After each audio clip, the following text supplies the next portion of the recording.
Hello friends, I am Mainak from Civil Center and I welcome all of you back to our video tutorial series on Revit Structures. So friends, in the previous video we had seen how to insert slab in our Revit model.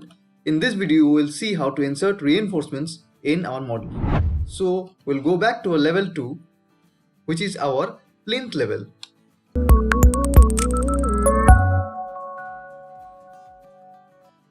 Here I want to draw a section. For that I'll go to views and then I'll click sections and then I'll create a sectional view here.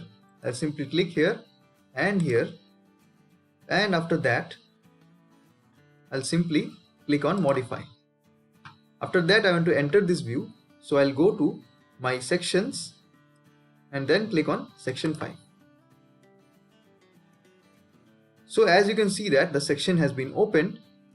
Now I'll simply go to my structures and then rebar.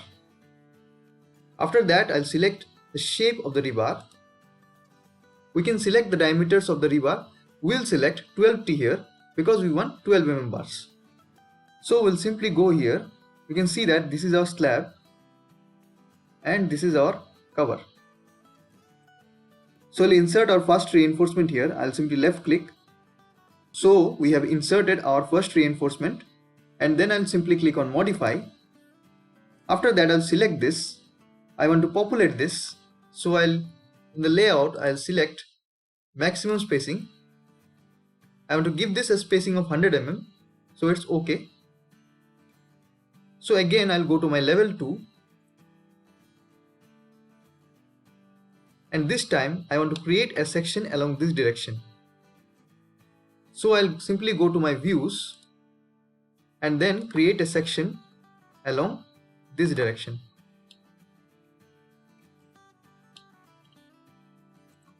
I'll simply left click here and then I'll enter this section 6.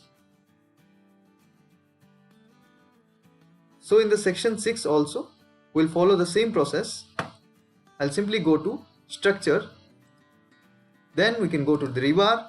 After that we'll select 12T and then we'll just place it here.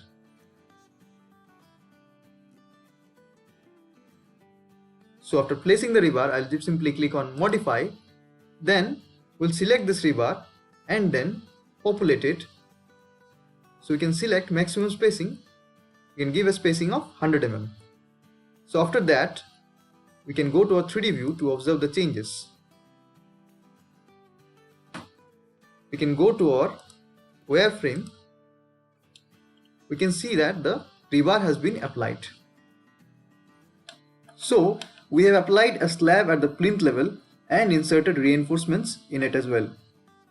So that's all for today. In the next video, we'll move forward and work on this model.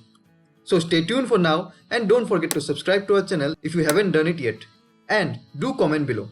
Bye.